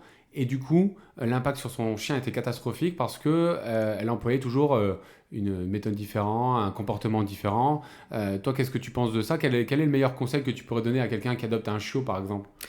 Le meilleur conseil, ce serait déjà d'avoir la volonté d'apprendre des choses cohérentes avec son chien. Je veux dire, quand on va voir un éducateur, vous allez voir quelqu'un qui a son expérience de vie, sa manière de faire, mais c'est surtout quelqu'un qui a sa cohérence. Et si vous vous adaptez bien à la personne, il faut surtout pas commencer à écouter 40 000 personnes. Fixez-vous sur ce qui va être dit par ce professionnel qui a son expérience, encore une fois, et sa cohérence. Et ça va être un fil conducteur qui va être beaucoup plus stable que de regarder 40 vidéos sur Internet qui représentent tout et rien, parce qu'on peut tout montrer sur une vidéo et on peut rien montrer sur une vidéo, on peut tout faire de nos jours. Et le problème, c'est que du coup, vous allez avoir des idées différentes, des manières de faire différentes, et donc du coup, vous perdez cette cohérence. Et quand on perd la cohérence, le chien ne s'y retrouve plus, et donc du coup, n'est plus confiant. Et quand on perd la confiance aussi, on perd beaucoup d'éducation. Donc je dirais qu'avec un chiot, il faut quand même bien le sociabiliser. En règle générale, les centres d'éducation sont vraiment bien adaptés à ça. Je trouve qu'il y a une vraie expertise de nos jours sur la sociabilité du chiot. Le seul truc, c'est que je trouve dommage, souvent les gens lâchent un peu l'affaire quand le chien arrive sur ses 8-10 mois. Là, oh, bon, il est cool, il est gentil avec tout le monde. Non, mais c'est là justement que ça devient compliqué. L'adolescence, le chien qui prend un petit peu les hormones, tout. Enfin, voilà, la première année de vie, c'est ce qui va fixer tout le reste, quoi, hein. Donc si à 10 mois, le chien peut se permettre de pisser sur le canapé, je suis peut-être un peu excessif, mais voilà, ça peut arriver. Dites-vous bien qu'à 4 ans, pourquoi il ne se permettrait pas de se mettre dessus et de grogner sur tous ceux qui veulent s'asseoir, hein. On est bien d'accord que là, c'est la cohérence. Et encore une fois, même si l'éducateur que vous allez voir, c'est peut-être pas forcément le meilleur, lui, il a sa cohérence et il ne va pas vous amener là-dessus. À regarder tout et n'importe quoi, c'est ça qui vous amène. En plus, il regarde des exemples sur un cas particulier avec cette race-là, dans cet environnement, avec cet humain-là, qui est souvent en plus de la technique. Et ils oublient de faire confiance à leur cœur parce qu'ils savent qui est leur chien, qui est leur chiot, et de s'adapter, même s'il faut garder le message global. Mais je dis toujours à mes clients en fait, qu'il faut bizarrement m'écouter, mais être capable aussi de se remettre en question. Je n'ai pas la vérité absolue, je peux aussi me gourer. Eux, ils connaissent mieux, entre guillemets, leur chiot, en tout cas le fond de leur chiot ou leur chien que moi. Et du coup, en fait, il faut comprendre l'idée globale, mais savoir l'adapter. Et personne n'a la vérité absolue. Et je pense qu'il y a ceux qui prennent trop à la légère ou ceux qui essaient de trop bien faire aussi bizarrement, qui aussi se perdent parce que voilà, ils sont trop tendus, trop de stress, trop de pression. C'est comme si on voudrait que notre enfant soit tout de suite toujours le meilleur de la classe. Et ben en fait, bizarrement, on crée des êtres qui sont un petit peu, qui perdent confiance, etc. Parce que on leur met tout le temps la pression et on leur fait croire que c'est la vie ou la mort, alors qu'en fait c'est beaucoup plus cool que ça. Donc je pense que c'est intéressant de prendre les idées, et de savoir, nous en tant qu'humains adultes aussi, prendre les décisions seuls et de pas toujours non plus se donner à 100% sur l'éducateur, mais tout simplement en fait prendre les idées et savoir les appliquer. Et si du coup tu devais donner une erreur, l'erreur la plus fréquente que tu vois toi dans ton travail ou en général, l'erreur où tu te dis non mais ça les humains il faut qu'ils arrêtent de faire ça avec leurs chiens parce que ça c'est vraiment une catastrophe. Je vais peut-être pas forcément me faire toujours des amis là-dessus, mais le tout positif, là, cette idée de dire qu'il faut ignorer tous les comportements négatifs, parce que j'entends ça, mais comment on peut faire ça ? On peut pas, de nos jours, on peut pas faire ça, c'est tellement dangereux de tout ignorer. Alors forcément qu'on peut essayer de comprendre certains comportements qui sont négatifs et pas forcément entrer dans le chien pour l'éviter. Mais par contre, ignorer ce qui peut être potentiellement hyper dangereux, voilà. Pour moi, c'est la plus grave erreur. C'est qu'à un moment donné, tous les comportements ont une explication.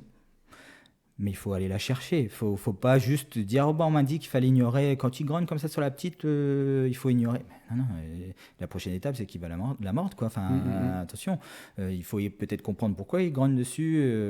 Tu vois, et ça, je trouve que en 2025, on n'entend presque que ça. Sur les réseaux, j'entends hyper positif, ouais, mais ou naturel, ou méthode naturelle. Ça aussi, j'entends. Je suis pas sûr que ce soit hyper naturel de laisser le chien devenir le roi de la maison. Si vous voulez que ce soit naturel, laissez-le dans la vie dehors. Hein. Enfin, c'est clair. Non, mais s'il survit, parce que si tu le laisses comme ça pendant 2 jours, se comporter avec d'autres congénères et voilà. Mais là, non, c'est pas hyper naturel de lui dire allez, t'as le droit à tout et puis salut, quoi. Non, c'est un peu plus naturel. Par contre, d'adopter des comportements qui font que là, garçon, t'es pas dans le bon sens. Donc, je te le dis, voilà, attention.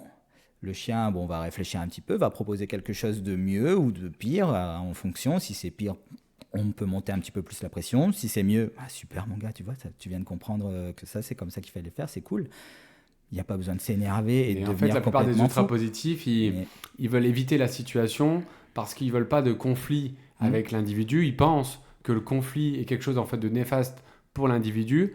Et en fait, sans faire esprit, ils dévient. C'est un peu comme le reportage qu'il y a pu avoir sur TF1 sur le Montessori, là, Hmm. où en fait la petite gamine, elle voulait pas lâcher la tablette. Et en fin de compte, elle a passé le repas avec la tablette. Elle a été au lit avec la tablette. Et elle s'endormit avec la tablette.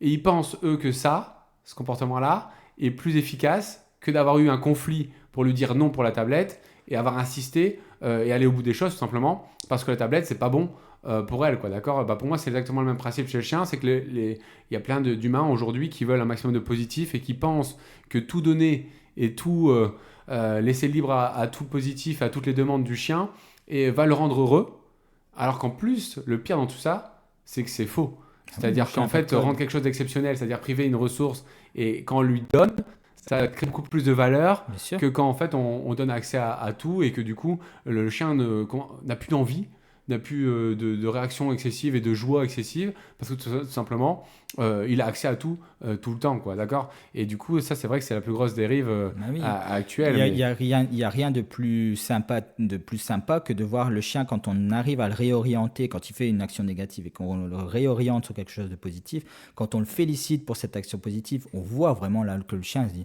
ah ouais ok, enfin c'est limite dans ses yeux, on voit qu'il a compris et il est content de ça. Bah ça c'est bien, ça veut dire vraiment qu'on va dans le bon sens. Que si on donne rien, qu'on donne aucune indication, qu'on laisse tout faire, le chien il est perdu, il sait plus où. il fait par rapport à lui et lui il a Et au tort. contraire, il va faire de plus en plus de bêtises pour essayer d'avoir de l'attention, pour que, enfin, c'est un peu compliqué, quoi. Ouais, Cette bien sûr. notion-là, elle est. Et est-ce que en fait tu utilises des outils particuliers en fait dans l'éducation alors j'allais dire du chien de compagnie, toi tu fais pas du chien de compagnie, mais si tu devais faire du chien de compagnie, quels outils tu pourrais utiliser principalement? Ben, en fait, je sais pas comment ou pourquoi, ou peut-être par habitude, j'arrive quand même à mettre une pression avec ma voix et mon attitude. Je sens que les chiens me regardent et prêtent attention, donc ça veut dire que c'est ce moment-là où on sait on a mis un peu de pression et qu'on a du coup l'écoute, hein, qu'on a su mettre l'impact. Donc j'utilise pas vraiment d'outils, mais si je devais utiliser un outil au troupeau, par exemple, j'utilise un outil, c'est la badine. Alors la badine, ça peut paraître hyper péjoratif. Les gens vont dire mais qu'est-ce qu'il fait avec sa badine? Il va taper sur les chiens. Non, non. En fait, je claque un petit coup de badine sur ma botte, ce qui permet au chien d'être interpellé. Juste vraiment le claque, il se dit bon, qu'est-ce qui se passe? Et c'est là, à ce moment-là, qu'on entre en communication avec le chien par notre mouvement, par notre gestuelle, on arrive à lui faire faire quelque chose d'intéressant. Si le chien répond bien, eh ben là, on peut lui dire que c'est super, quoi. Si le chien répond pas, ben on recommence, c'est pas grave. Mais en tout cas, si je dois utiliser des outils, c'est vraiment des outils qui vont permettre d'interpeller le chien. C'est pas du coercitif, c'est pas genre, c'est pas pour rectifier une mauvaise situation. C'est plutôt pour lui dire, ah, eh oh, Mhm. regarde-moi, Pour le il reconnecter en faut fait qu'on se à toi. comprenne là, Mhm. on se comprend pas, c'est pas ok ce qui se passe.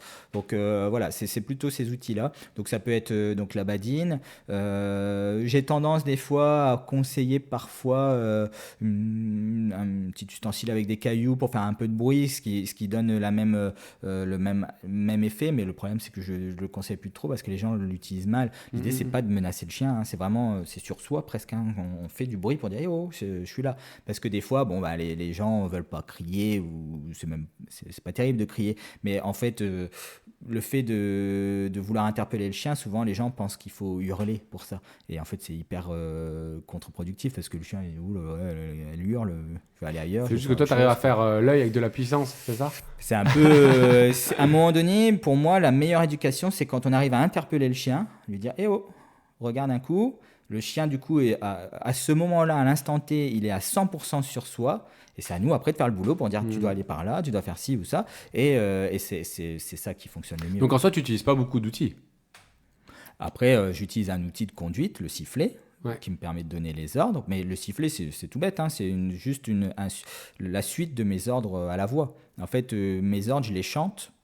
Hein, on peut dire ça comme ça. Donc c'est des sonorités et après j'utilise cette même sonorité au sifflet et les chiens font le lien au fur et à mesure Parce de que tu es mon. extrêmement cohérent et constant, en fait, et, du coup, ils le comprennent dans le temps. Mais C'est sûr que si le lundi tu dis gauche et que le mardi tu dis gauche, c'est pas du tout la même chose. Si tu vas après lui apprendre au sifflet que gauche c'est... Il faut quand même que le gauche reste gauche. Si tu l'hurles, à un moment donné, le chien ne comprend plus rien. Pareil, donc c'est gauche à droite. Si on commence à hurler ces ordres-là, ça n'a plus de cohérence. Et de toute façon, le chien à 800 mètres, s'il entend hurler, il ne va pas être hyper serein. Il va se dire je ne comprends pas. Et donc, cette incompréhension, ce manque de confiance fait qu'après, il ne suivra pas. Il faut toujours garder cette cohérence. Il y a beaucoup d'erreurs qui sont faites sur le compagnie, en fait, sur le sifflet, parce qu'ils utilisent le sifflet comme un rappel, ce qui est plutôt en fait intéressant. Sauf que la définition du code est variable. Ouais. C'est-à-dire qu'une fois, il doit revenir jusqu'à nous. Ouais. Une fois, il peut juste me regarder et s'arrêter au loin. Ouais. Une fois, en fait, il revient à 1 mètre et il repart. Et du coup, en fait, il crée une variabilité autour du son. Et du coup, en fait, il perd dans ce que nous, on appelle, l'obéissance. Mais c'est d'abord la compréhension. Est-ce que nous, on est cohérent? Est-ce qu'on lui dit qu'une chaise, c'est une chaise? Ou est-ce qu'on dit que des fois, une chaise, c'est un tabouret, quoi? Et du coup, en fait, on perd la vraie compréhension. Alors qu'il pourrait le faire, pareil, comme tu disais, en fait, à la voix, sur un mot qui est tout le temps le même, avec la même tonalité de voix, ça marcherait tout aussi bien que le sifflet. Voilà. Déjà, moi, la plupart du temps, quand j'entends les gens dire à leur chien au pied, déjà, moi, je trouve qu'il faut déjà être sacrément culotté pour demander à son chien de venir au pied, parce qu'il faut qu'il vienne au pied. Dans ces cas-là, la définition, c'est quand même le pied. Hein. C'est ça. Quand on n'est pas trop sûr, il vaut mieux dire viens par ici. Peut-être un peu plus facile. Mais bon, ça me fait un peu sourire. Mais c'est vrai que déjà, cet ordre-là, qui est pour moi le plus basique, parce que tout le monde l'utilise, viens au pied. Mais il y en a, je dirais, 90% des chiens qui sont pas au pied. Non, plein. Ça dépend de ce qu'ils attendent les gens. Après, si tu me dis, non, moi, mon vient, c'est qu'il doit revenir vers moi. Mais c'est bien. Si on me répond ça, je dis, ok, d'accord. Mais du coup, est-ce que tu as un code pour revenir jusqu'à toi? D'accord. Et voilà. Mais après, on parle de ce code-là, mais ça pourrait être pour aller dans le jardin, pour aller dans la maison. Il dit jardin 2 fois, 3 fois, le chien reste dans la maison. Ah bah. Voilà, et ils font pas l'action, ils vont pas au bout des choses, et du coup le chien, voilà. Du coup, en fait, pour moi, l'obéissance humaine, c'est d'abord en fait de la compréhension et d'abord aller au bout des choses. Et en fait, bizarrement, l'obéissance, si on va au bout des choses, se crée naturellement parce qu'on va au bout des choses. Mais c'est dur parce qu'il faut se mettre encore plus dans l'action que avec un enfant où on peut communiquer verbalement. Là, avec un chien, il faut vraiment bouger, se mettre dans l'action, reprendre le visuel, faire plein de compréhension pour rajouter un petit peu d'obéissance du coup dans la finalité. Ok, super. Est-ce que pour toi, éduquer un chien, c'est avant tout éduquer l'humain? Bah là, les discussions qu'on a avec tout à l'heure, oui. Bah, après, éduquer l'humain, je vais pas m'avancer à dire que j'éduque les humains. Mais par contre, je leur fais comprendre pas mal de choses sur justement cette réalité-là. C'est qu'on n'est pas cohérent avec nos chiens. Donc, le manque de cohérence amène le manque d'éducation. Donc, c'est pas éduquer les gens, mais c'est juste leur demander d'être un peu plus cohérents déjà avec eux-mêmes et avec ce qu'ils demandent. Et le reste en découle. Alors, j'entends bien qu'il y a quand même des chiens qui sont mentalement plus compliqués que d'autres, parce que voilà, il y a, comme les humains, il y a des caractères forts et des caractères moins forts. Mais si on garde une rigueur dans nos demandes, c'est vraiment toujours demander les mêmes choses de la même manière, c'est quand même beaucoup plus facile que si le chien peut être amené à répondre à un ordre avec 3 comportements différents. C'est beaucoup plus difficile. Donc, je suis d'accord. Moi, il y a un exemple qui me fait sourire, et je vais le dire parce que au troupeau, c'est 100% de mon activité, c'est le stop couché, qui est un truc hyper compliqué pour les gens. Les gens sont stressés avec le fait que je leur demande d'apprendre au chien à se coucher. Parce que les gens me disent tous, mais tous, hein, ah, il s'assoit bien, mais le coucher, c'est plus difficile. Mais pourquoi? Qu'est-ce qu'il y a? Pourquoi le assis, on sait bien le faire et le coucher, non? Ça, je n'ai pas compris non plus. Eh ben, pour moi, c'est bien simple. C'est que dans leur démarche éducative, quand ils font un assis, c'est donc le premier ordre qui est demandé, de toute façon. Hop, une petite croquette, c'est bien. Coucher, ah non, c'est encore un petit peu dur. Coucher, encore un peu jeune. Mais cette réflexion-là, elle est faite à 4 mois, par exemple, mais elle est encore faite à 8, à 12. Et en fait, du coup, c'est toujours un peu dur, le coucher. Mais le chien, qu'est-ce que lui, il a retenu? C'est que coucher, a priori, quand elle me le demande, si je le fais pas, il me caresse quand même. Donc c'est que ça va. Pourquoi j'irais me coucher alors dans ces cas-là? Donc, puis en plus, au-delà de ça, c'est que le chien croit qu'il n'y a que le assis dans la vie. Ce que nous, on appelle des chiens assis. C'est-à-dire que tu demandes n'importe quoi au chien, il te fait un assis systématique parce qu'il y a 90% de chances d'avoir le bonbon. Une saucisse du à coup, en fait, donné, il fait le assis. Nous, sur ces chiens-là, on trouve qu'il y a un gros défaut, c'est l'utilisation du cerveau et la compétence en fait à se dire qu'il n'y a pas que le assis dans la vie et que du coup en fait il y a plein de codes qui existent quoi. Et on trouve que ça limite énormément le chien dans la compréhension et dans sa capacité à avoir un lexique qui est beaucoup plus développé. On peut aller, je pense que le record du monde, il y a plus de 1000 mots là, je sais plus, c'est un border d'ailleurs. Ouais, il me semble que c'est ça. Shader, un truc comme ça, je pense, qui connaît plus de 1000 mots différents. Mais c'est que de l'apprentissage et c'est que en fait de la mise en place et de la cohérence. Mais la plupart des humains en fait font tout en assis. Par exemple, même ils font un rappel, ils font un assis et après ils récompensent quoi, d'accord. Ils compliquent tout le temps la vie du chien en fait avec ce assis qui en plus, voilà, il n'est pas forcément utilisable en fait dans le temps. Mais c'est vrai que c'est intéressant. Là, on va faire un petit jeu. Le meilleur et le pire. Donc je te donne un thème et tu me dis le meilleur et le pire sur ce thème. Donc par exemple, le premier c'est le chien de travail. Le meilleur chien de travail que tu aies connu et le pire chien de travail que tu aies vu, entre guillemets. Le meilleur chien de travail que j'ai connu, c'est Most. Pour moi, c'est mon champion de France, indéniablement. Et le pire chien de travail que j'ai vu, c'est un chien... bon, ces gens vont peut-être se reconnaître s'ils voient la vidéo, mais c'était un border aussi, hein. Et donc, il m'avait dit qu'il l'avait acheté dans les Alpes, chez un berger. Ils m'ont vendu le chien. Enfin, que je me suis dit, punaise, je vais tomber sur une bombe, hein, ça va être formidable. Et le chien, en fait, il s'est gratté un peu l'oreille. Il a pissé contre la barrière. Et la brebis s'est approchée de lui et lui a léché la dresse. Le chien n'a jamais... Non, c'était c'était rien du tout. Ils ont dû être déçus. Mais donc c'était le pire chien de travail effectivement, mais alors c'était un chien formidablement gentil. On a passé une heure vraiment sympa, on a baladé, du coup de toute façon il n'y avait pas d'autre chose à faire.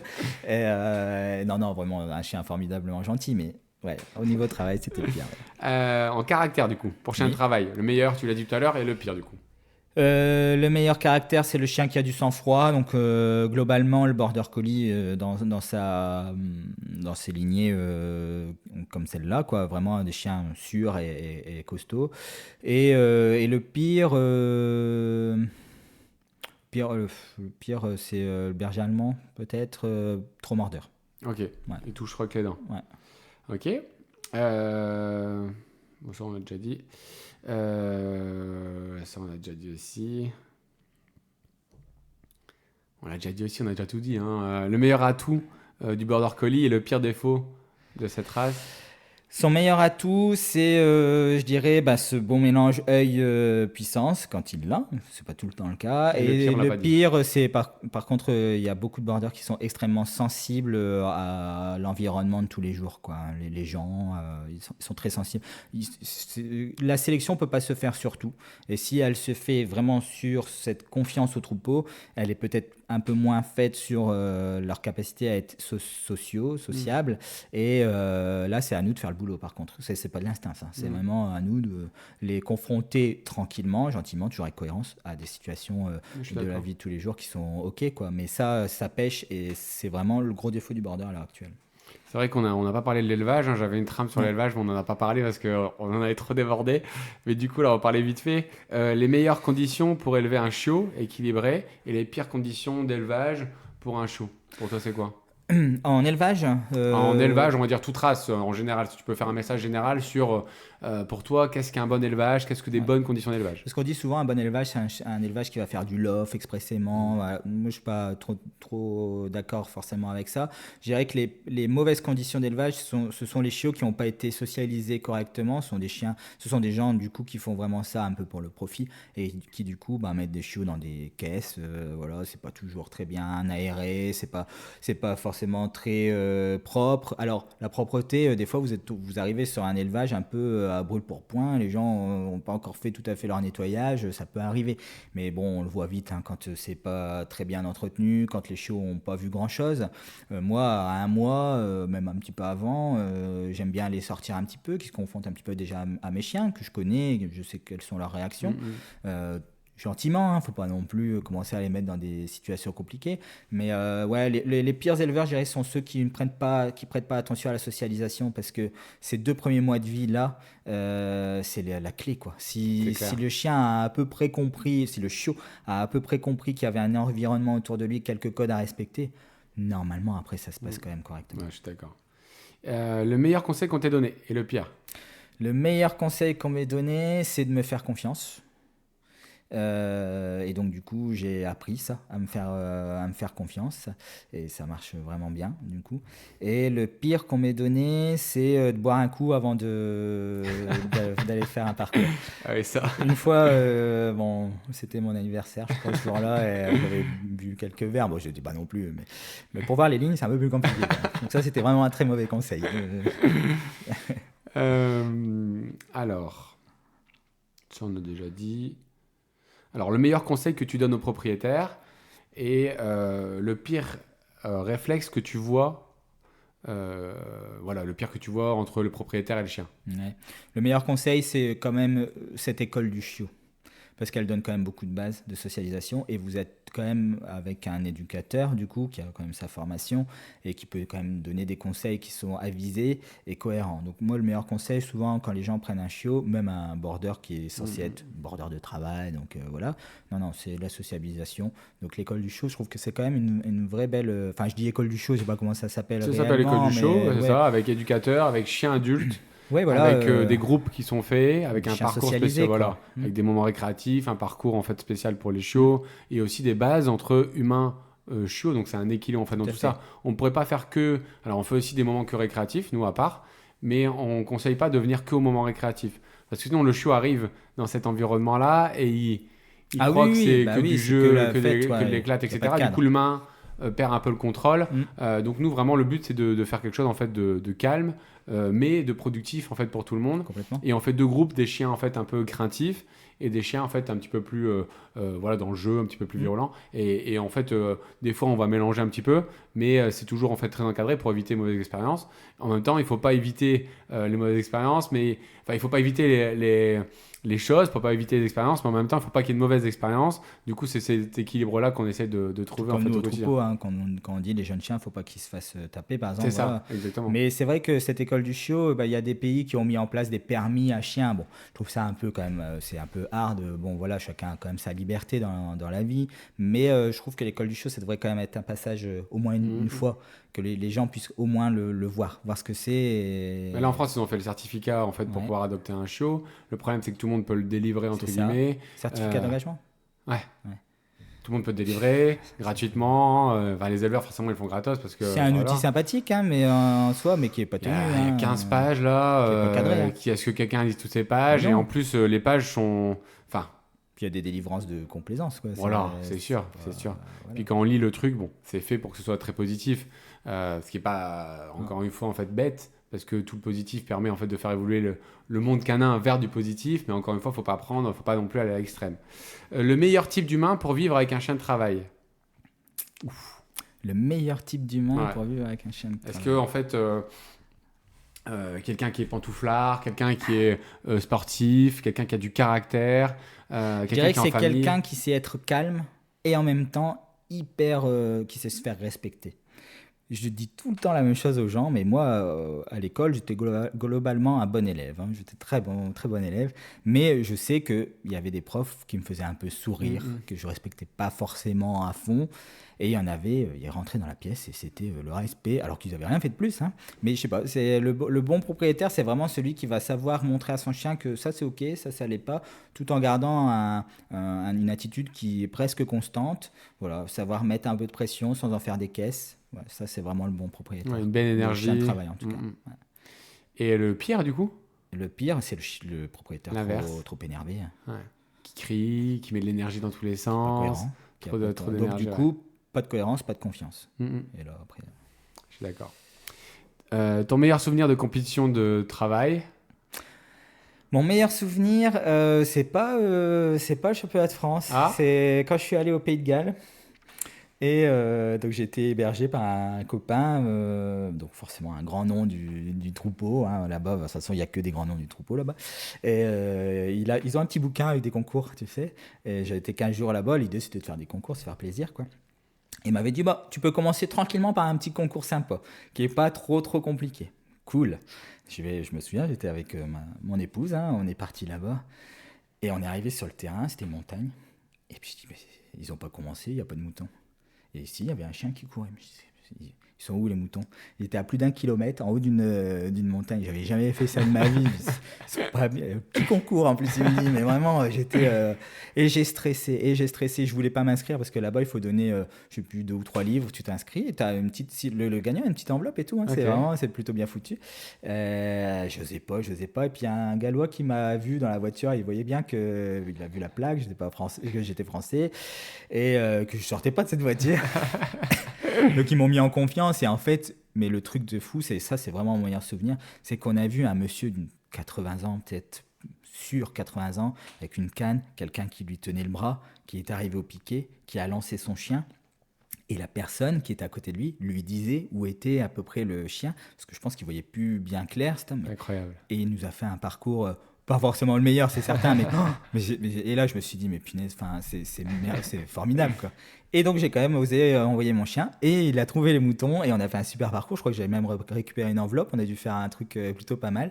Et ça, c'est mon meilleur souvenir. Parce que c'est là que je me suis dit, ah ouais, en France, on fait des super trucs, hein. Mais alors... c'est le step encore. Tu vois, quand je t'écoute, je me dis quand même que vous partagez énormément de moments avec ton chien, ouais. qui sont en fait intenses, c'est incroyable, ce qui renforce le lien de confiance et le lien en fait en général. Et ça, c'est une grande chance, hein. C'est une grande chance. Ok. Et le pire du coup? Mon pire souvenir, c'est le championnat de France avec Most, le premier, où je crois que c'est la première fois de ma vie que je fais pas un parcours. En fait. Des fois, ça arrive, on envoie les chiens et ils trouvent pas. Et moi, ça m'était jamais vraiment arrivé, ça. J'ai jamais eu ce sentiment de devoir quitter le terrain sans avoir proposé quoi que ce soit. Et ce jour-là, alors que tout le monde me regardait, parce que forcément, 1 an et demi, le chien, il avait fait une super saison. Moi, je pense que c'était l'une des meilleures saisons pour un jeune chien de cette classe-là. En fait, ça a été une déception, en fait. J'étais pas en colère parce que de toute façon il n'y a pas. C'est frustrant. Ouais. J'étais frustré, j'étais déçu et un peu triste pour lui en plus parce que du coup ça donnait presque raison à certaines personnes qui avaient dit il est trop jeune, t'avais été trop vite et tout ça. Et non, c'est pas vrai, c'est juste que j'avais oublié certaines choses en fait. Oui, ce que j'allais dire, comme tu as dit tout à l'heure, en tout cas ça t'a fait une expérience positive parce que ça t'a fait te remettre en question. Et rebondir différemment. C'est ça qui a fait que c'est devenu le meilleur chien que j'ai vu dans mes mains par la suite. Hein. Ouais. Tu l'as vu différemment et encore une fois, toute mauvaise expérience mène à du positif. Si on sait se remettre en question et qu'on lâche pas l'affaire et qu'on est capable de réfléchir sur soi, sur nos erreurs et sur quel chemin prendre. En tout cas, je te remercie grandement pour ce moment qui a duré. Hein. J'espère que vous êtes encore avec nous. C'est moi qui te remercie. C'était extrêmement intéressant, mais ça, je n'en doutais pas. Et merci pour ton expertise. C'était très clair, très bienveillant. Et merci beaucoup pour ça. Eh ben, je te remercie aussi Gaëtan parce que je pense que l'idée de faire des podcasts comme ça, c'est génial et ça permet aussi d'accéder au discours de certaines personnes qu'on n'a pas forcément l'occasion de rencontrer dans la vie de tous les jours. Ça peut peut-être interpeller certains propriétaires de chiens sur des choses qu'on se dit et je trouve que c'est super cette volonté de vouloir partager au plus grand nombre pas forcément une vérité absolue, mais juste des discours, des échanges qui permettent aussi aux gens après de réfléchir et d'aller dans le bon sens, quoi. Exactement. Merci beaucoup. Et d'ailleurs, on recherche d'autres personnes. Si vous êtes du monde canin, que vous avez envie de partager vos idées, avec grand plaisir, je me déplace et on en parle. On se dit à bientôt. Salut! À bientôt!